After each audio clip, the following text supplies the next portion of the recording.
34쪽에 사평역이야. 이 작품은 아까 얘기한 대로 곽재구의 시랑 같이 연계돼서 시와 소설의 공통점 찾으라고 많이 나오거든요. 최근 들어서 모든 학교에서 선생님들이 연계 문제를 엄청 빡시게 내고 있다는 거, 내신도. 그래서 내신에서 연계될 수 있는 것 중에 시 있지만 사평역하고 되게 분위기가 비슷한 소설을 우리가 배웠단다. 기차가 눈길을 헤치면서 막 떠나가고 있는.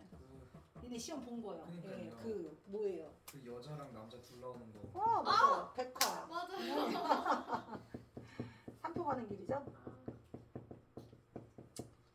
자, 산업화에 급변하는 시대에 적응하지 못하는 소외된 사람들의 그런 어떤 안타까움, 민중들의 힘으로 지금의 세상을 살아내기가 너무 힘든 거야. 왜냐하면 이 시골 간이역에는요 특급 열차는 서지 않아요.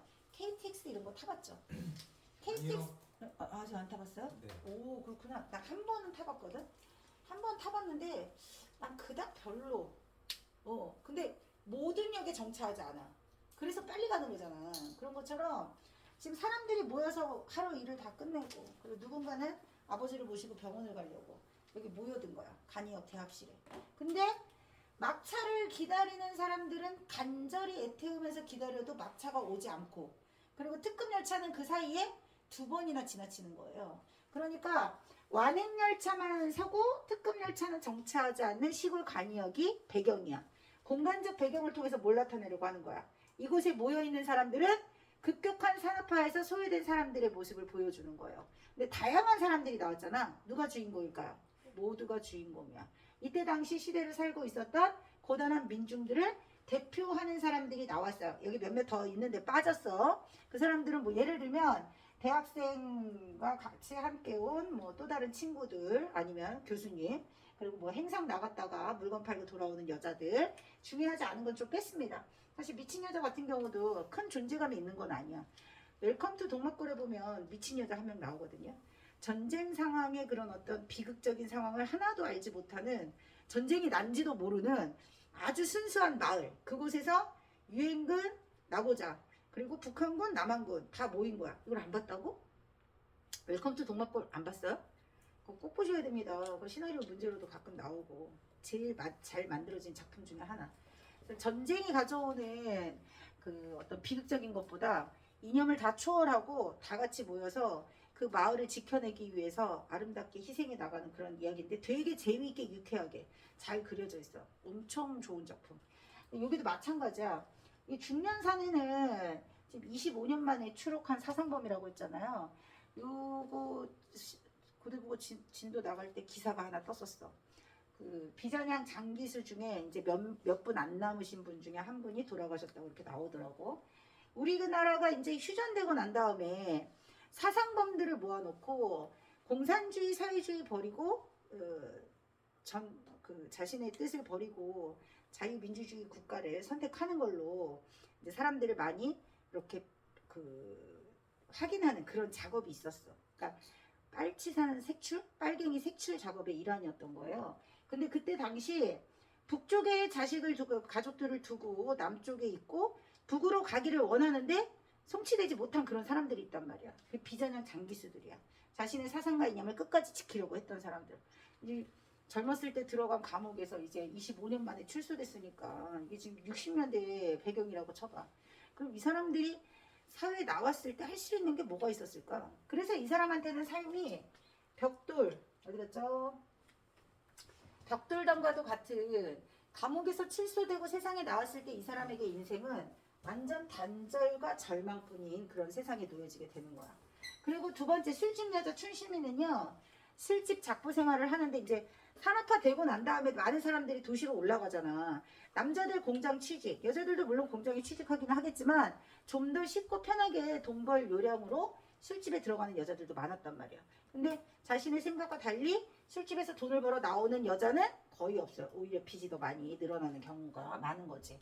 근데 집에는 술집 다닌다는 얘기 못 하잖아요. 화장품 회사 다닌다고 거짓말하고 고향으로 돌아오는 그런 상황이에요. 그다음 이제 서울 여자 같은 경우는 남편 없이 자식들, 두 아들을 키우는 여자야. 가난한 살림에 어린 시절 너무 가난하게 살아가지고 돈에 많이 한이 맺혀 있는 사람이야. 내 자식만큼은 그렇게 키우지 않으리라. 배금주의 뭐예요? 돈돈하는 사람들이 배금주의야. 물질 만능주의적 생각을 가지고 있는 사람. 근데 겉으로 보기에 굉장히 탐욕스럽고 이런 사람이지만 이 사람이 사평에 온 이유는 딱 하나예요. 같이 데리고 있었던 여자가 뒤통수를 치고 속이고 돈을 훔쳐 달아난 거야. 그래서 그 여자를 잡으려고 온 거야. 이거 되게 비슷하지? 백화를 찾아왔던 뚱뚱한 사장님이 있었단 말이야. 그런 것처럼 가봤는데 돈 띄어먹고 간 그 직원 연이 다 죽어가게 생긴 거야. 병을 앓고 있는 거야. 그래서 거의 산송장처럼 살고 있는 그 여자를 보고 너무 왈칵 눈물이 나가지고 자기 가지고 있던 돈까지 다 털어주고 그렇게 돌아가는 그런 상황이야. 겉으로 볼 때에는 아닌 듯 보이지만 굉장히 마음 속정이 깊은 그런 사람이야. 운동권 대학생. 자, 시대를 대표하는 대표적인 인물이라고 할 수 있어. 이 둘이. 아까 얘기했던 사상범으로 오랫동안 감옥에 있었다. 그리고 운동권 대학생, 요거 그 도요새에 관한 짧은 명상에서 우리 도요새 할 때 기껏 공부 잘해가지고 서울대 가가지고 막 이제 앞으로 우리 집안 패겠다 이렇게 생각을 했는데 알고 봤더니 하나는 공부는 안 하고 뭐 하는 거예요? 운동권 데모를 한 거야. 그래서 결국은 학교에서 제적을 당했어요. 아버지는 얘가 이제 잘 돼가지고 우리 집에 판사 한 명 나오겠지 막 이러고 기대하고 있었는데 부모님 또 그 만족시켜드리지 못하고 이렇게 된 처지. 굉장히 죄책감을 느끼고 있는 이런 인물이야. 오늘 하게 되는 시가 윤동주의 쉽게 쓰여진 시예요. 쉽게 쓰여진 시에 나오는 화자의 정서를 대표하는 인물이라고 보시면 돼요. 아셨죠? 나라가 망했는데 시 나부랑이 땅이나 쓰고 있는 나의 모습을 부끄러워하고 있는 모습. 고학생이고 농민부자 같은 경우는 아버지가 병이 든 지 오래됐어요. 근데 돈이 없어가지고 그리고 병원비 아끼느라 병원을 계속 미루고 있다가 이제 진짜 다 죽어갈 것 같으니까 병원으로 이제 가시게 되는 그런 상황이야. 아무리 열심히 일을 해도 벗어날 수 없는 고단하고 가난한 삶. 그래서 이거 같은 경우는 내가 아까 얘기했던 그 나의 이야기가 드라마에 됐다고 그랬잖아요. 신경님의 농무 같이 연결될 수 있습니다. 신경님 작가의 농무, 그 다음에 윤동주의 쉽게 쓰여진 시,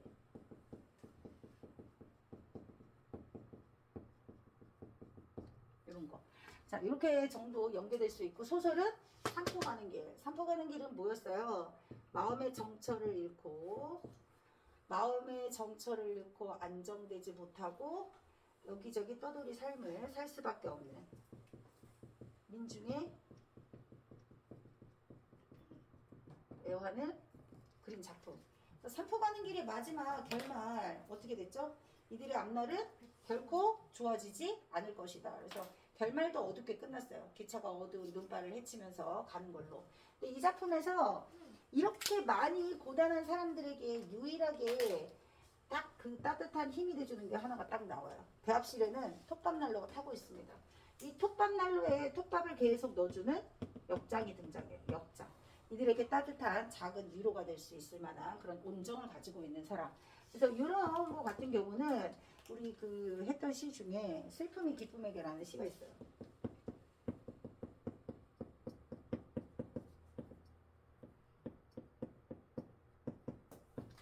정호승의 슬픔이 기쁨에게 기억나? 타인을 보고 슬퍼할 줄 아는 사람이 자신의 기쁨만을 추구하는 이기적인 사람에게 알려주고 싶다.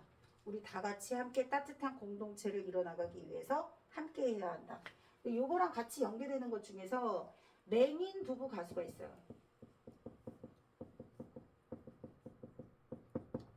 자, 눈 내리는 추운 겨울날 맹인 부부 가수가 노래를 부르고 있습니다. 그래서 한방눈을 기다리면서 눈사람을 기다리면서 한방눈을 맞으면서 노래 부르고 있는 맹인 부부의 가수. 그래서 우리 사회에 사회적 약자도 강자도 다 같이 함께 따뜻한 공동체를 만들어 나가기를 원한다. 플러스 희망을 잃지 않기를 바라는 그런 마음.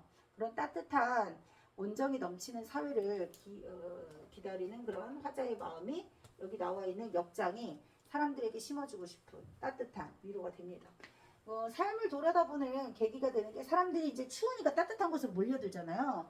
거기 몰려들면서 자신의 지나온 삶을 이렇게 떠올리게 됩니다.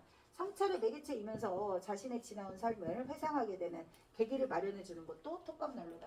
그래서 그 백석 시인의 작품 중에 모닥불이라는 작품이 있어요. 모닥불.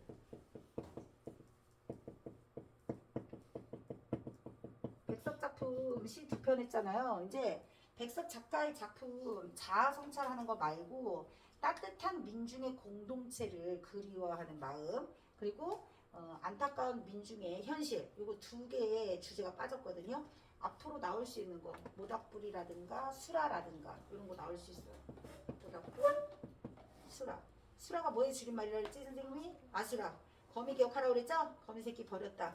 또 한 마리 나왔다. 거미야 같이 가서 만나렴. 이렇게 얘기하지만 만날 수 없을 거라는 걸 알고 있습니다. 자, 그 다음에 여기 눈 같은 경우는 펑펑 내리는 눈이 누군가에게는 낭만적이고 서정적인 분위기를 자아내기는 하지만 막차가 계속 오지 못하는 이유이기도 합니다. 면책의 원인이고, 그래서 사람들에게는 힘없는 사람들, 돈 없는 사람들, 특히나 슬픔이 기쁨에 대해서 한방눈이 긍정적인 의미가 아니고 부정적인 의미라고 했잖아요. 가진 자에게는 한방눈은 기쁨이야. 하지만 헐벗고 굶주리고 힘든 이런 살기 힘든 민중들에게는 장애물이 될 수 있습니다.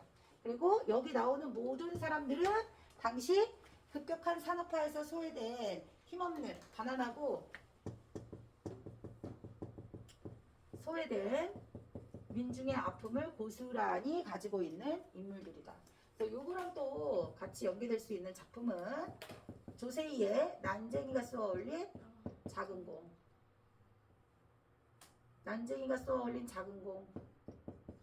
시험에 또 나올 순서가 됐습니다. 자, 앞으로 나올 작품들 같이 조금 보시고요. 사평역 본문 중에서 요약적으로 알아둬야 되는 부분들만 찾겠습니다. 그래서 첫 번째 문단에서 얘들아, 의유 산다는 게 멋이 같니 찾았어요? 자, 첫 번째 문단 중간쯤 밑에 내려오시면 대합실에서 사람들이 막차를 기다리는 분위기 묘사되어 있는 거 밑에 의유 산다는 게 뭔지 찾았어요? 자, 그리고 불현듯 누군가 나중에 이렇게 내뱉으니까 사람들은 그 말꼬리를 붙잡고 줄쳐 저마다 곰곰이 생각해보기 시작한다. 의유 산다는 게 뭔지 저마다 곰곰이 생각해본다. 찾았죠? 자, 이렇게 자신의 삶을 돌아보게 되는 계기를 마련해주는 게 뭐라고? 대합실에 모여있는 톱밥난로 주변에 모여든 사람들이 불명을 하는 거지. 그러니까 불명을 하면서 무슨 생각을 했을까? 지나온 자신의 삶을 떠올려 보는 겁니다. 자, 삶이란 1번 중년사내. 동그라미 쳐보세요. 자, 중년사내에게 산다는 일은 그저 벽돌담 같은 거다. 벽돌담 세모쳐.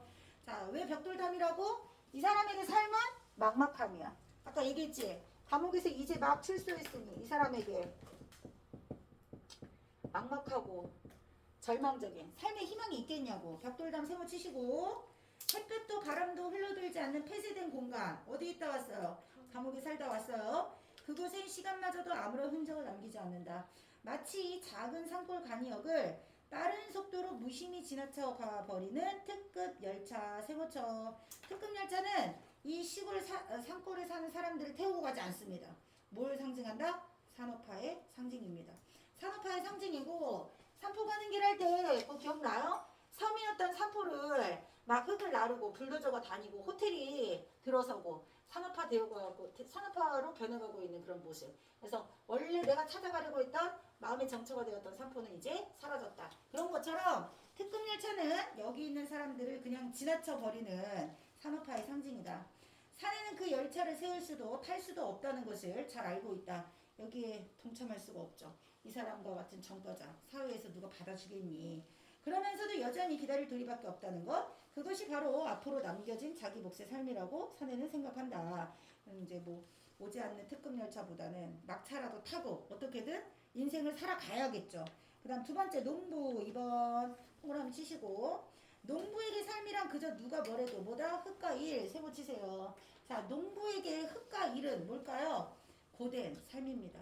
고된 힘겨운 삶. 그래서 농부에게 삶은 한숨 나오는 고단함이야.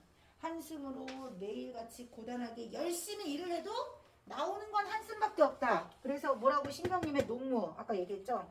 이번에 논란이 뭐였냐면 농무의 19절 중에 신명이 난다가 있거든. 신명이 난다. 선생님하고는 반어법을 했거든요. 학교에서는 역설로 설명을 한 거예요. 학교에서 역설로 설명을 하고 학원에서는 반어로 가르쳐 준 거야. 이게 논란이 됐던 거야. 그래서 선생님도 농무할 때마다 학교에서 선생님들이 뭐라고 얘기를 해주는지 꼭 반드시 봐야 된다. 이 얘기를 꼭 해주거든요. 근데 이제 요지는 뭐냐면 결론은 전체적으로 시험 문제를 낼 때 문학 같은 경우는 특히나 논란의 소지가 너무나 많아. 어떤 관점으로 해석을 하느냐에 따라서. 그래서 지금 안타까운 그 산업화에서 소외된 안타까운 농촌의 현실에서 신명나게 막 있는 농민들의 모습은 말이 안 된다. 역설. 근데 속에서 막 울분이 막 가득한데 그거를 반대로 신명이라고 표현을 했다. 그럼 반어법. 둘 다 사실 말이 되잖아요. 그래서 역설과 반어를 모두 아우르는 문제를 답으로 하는 게 맞거든. 근데 새로운 선생님인 거야. 학교에 새로 오셨고 자기가 낸 문제가 이런 논리적 오류가 있을 수 있다는 것을 항의를 받았는데 인정하고 싶지 않은 거야. 둘 다 맞게 해야 되는데. 그래서 그런 이제 뭐 싸움이 나는 그런 이야기였거든요. 마찬가지예요. 이 안타까운 절망적인 현실 속에서 농민들이 할 수 있는 건 뭐다? 없다. 그래서 이거랑 비슷하게 같이 갈 수 있는 작품이 뭐예요? 우리 배운 것 중에 있어요. 소설. 뭘까요? 이거랑 비슷한 거. 안타까운 농촌의 현실 다루는 작품 배웠어. 많이 배우지도 않았어요. 황만근은 이렇게 말했다. 이게 이번에 누구네 학교에서 나왔지? 그래서 또 나왔는데. 황만근은 이렇게 말했다. 같이 또 연기해서 읽어서 문제 푸는 것도 나왔어요. 개성고에서 슬견설이 나온 거야. 내가 얘기했지? 내가 수필 얘기할 때 슬견설, 참화설, 주홍설 이런 거 얘기하면서 개와 이의 죽음이 있어. 이러면서 막 지나가는 얘기를 막 해줬단 말이야. 개성이 그게 딱 영대 문제로 나온 거야. 진수 딱 맞았잖아? 개꿀 이러면서 한 문제 맞추니까 등급이 그냥 확 올라가잖아. 응? 자, 황만근 적어놓으세요. 황만근은 이렇게 말했다. 자, 그 다음에 농한기라는 겨울철마저도 융적은 상한가 농약값이면 비료값으로부터 시작하여 중학교에 보낸 큰아들놈의 학교에 이르기까지 이런저런 걱정만 하다가 보내고 마는 한숨철이 되고 만지도 오래였다. 농민들에게는 삶은 짙은 한숨이다. 그래서 황만근도 늘 얘기하잖아.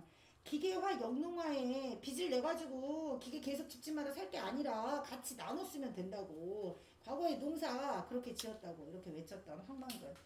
자, 그 다음에 서울여자 동그라미 치세요. 서울여자. 자, 서울여자의 삶은 뭐라고요? 돈입니다. 돈. 동그라미 치시고. 자, 그녀가 돈에 집착하는 이유가 있어요. 그녀가 경영하고 있는 음식적 출입물을 들어서는 사람들은 모조리 그녀에게 돈으로 뵙니다. 어서오세요. 입에 붙은 인사도 알고 보면 손님에게가 아니라 돈에게 하는 말일 게다. 그래서 뚱뚱한 여자는 식사를 마치고 나가는 손님들에게 결코 안녕히 가세요 라는 말을 쓰지 않아요. 또 오세요 라는 말을 써요. 그녀는 가난을 알고 미친 듯이 돈을 벌어서 가랑이를 찢어내던 어린 시절의 배고픈 기억을 줄치세요. 어린 시절의 배고픈 기억을 보란듯이 보상받고 싶은 게 그녀의 욕심이다. 그녀가 돈에 집착하는 이유입니다. 자, 물론 남자 없이 혼자 지새워야 하는 밤이 그녀의 부대자루 같은 살덩이를 이따금 서럽게 만들기도 하다.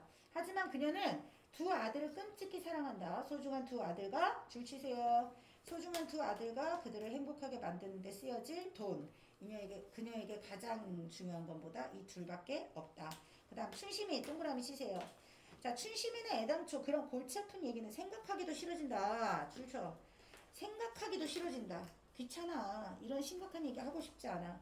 산다는 게 뭐 별거냐. 허덕이며 몸부림을 쳐본들 까짓거 혀꼬부라진 소리로 불러대는 청승맞은 유행과 가락이나 술 취해 두들기는 젓가락 장단과 삶이 비슷하다. 춘심이는 직업이 술집 작부이다 보니까 유행과 가락처럼 젓가락 장단에 맞춰서 그렇게 그냥 흥청망청 살고 싶어해. 그런데 춘심이는 술이 좋고요. 술이 아무것도 생각나게 하지 않아서 좋아. 그러니까 춘심이에게 술은 뭐다? 씨름에서의 수단이에요. 씨름에서의 수단인데 그 밑에 줄쳐. 그래도 춘심이는 취하면 때로 울기도 하는데 그 까닭이야말로 춘심이도 모를 일이다. 삶이 힘들 때마다 술로 씨름을 해소해보려고 하지만 오히려 술이 더 삶을 춘심이를 더 슬프게 만드는 거죠. 그래서 완전한 씨름에서의 수단이 되지는 못한다. 그 다음 대학생 동그라미 치세요. 자, 삶은 이 세상과 구별할 수 없는 그 무엇이다. 23세 나이에 그에게는 세상 돌아가는 내력을 모르고 아니 모른 척하고 산다는 것을 절대로 용서할 수 없다. 그런 삶은 잠이다. 무기력하게 그렇게 모른 척하고 외면할 수는 없다. 누구처럼? 윤동주처럼. 마치 상태에 빠져 흘려보내는 시간일 뿐이라고 청년은 믿고 있다. 하지만 그는 얼마 전부터 그런 확신이 줄쳐. 그런 확신이 조금씩 흔들리기 시작한다. 넷째 줄 주세요. 자, 대학생 청년이 가치관의 혼란을 느끼는 이유는 뭐 때문일까요?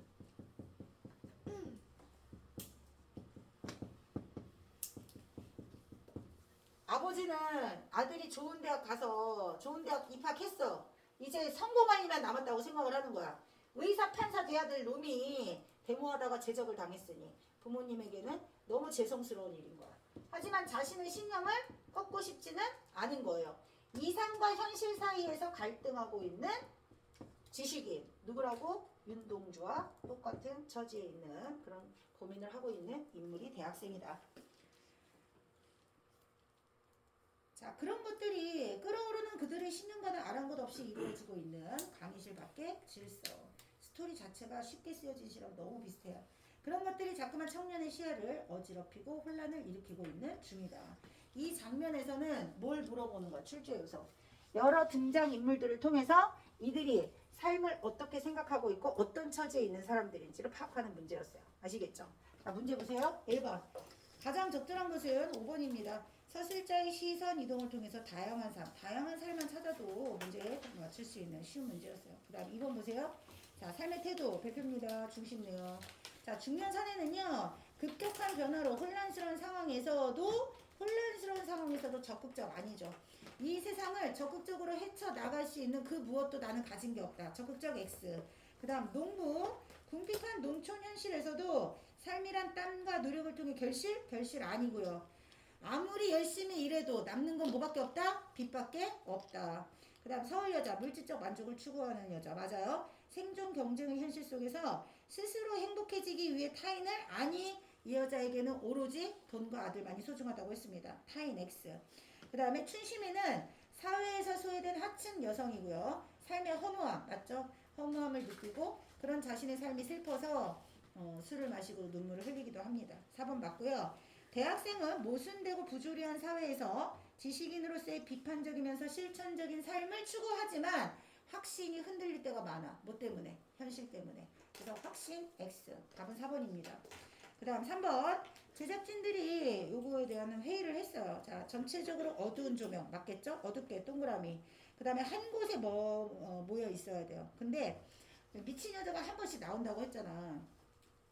어디 사는지 누군지도 몰라. 근데 가끔씩 와가지고는 자다가 노숙자처럼 그렇게 자리를 차지하고 있다가 열차가 도착하면 한 번씩 타고 왔다 갔다 하는 거야. 근데 어딜 갔다 오는지 모르지만 다시 또 와서 또 자고 있고 이런 여자예요. 그래서 멀찍이 떨어져 앉히는 거.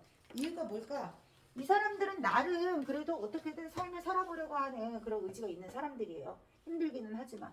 근데 이 여자는 그 모든 것들을 다 초월한 그냥 이 사회에 이런 사람도 있다라는 다양한 인물들을 보여주는 거야. 그럼 이들을 통해서 말하려고 하는 건 뭐냐? 삶이라는 건 누구에게나 다 동등하다. 똑같다. 이렇게 고단하고 힘들게 살아가는 여러 가지 군상이 모여있는 게 우리 사회다. 자, 그리고 거기 난로, 동그라미죠. 중앙에 난로가 꼭 있어야 되고 카메라 담당하는 사람은 시계와 톱밥이 중요합니다. 이들이 모여있는 시간대, 일을 마치고 고단한 하루를 마친 때고 톱밥이 이들의 그 막막하고 힘겨운 삶에서 유일하게 위로가 되는 그런 존재라고 했습니다. 배제 X. 그리고 5번에서 음영 처리 들어가야겠죠. 4번입니다. 그 다음 4번 적절하지 않은 것은 4번이에요. 소통 시도 X. 소통 없습니다. 적막한 분위기. 딸그락거리는 창문 소리는 적막한 분위기. 소통 X. 4번. 4번에 4번. 나머지는 다 맞다. 복습도 하세요.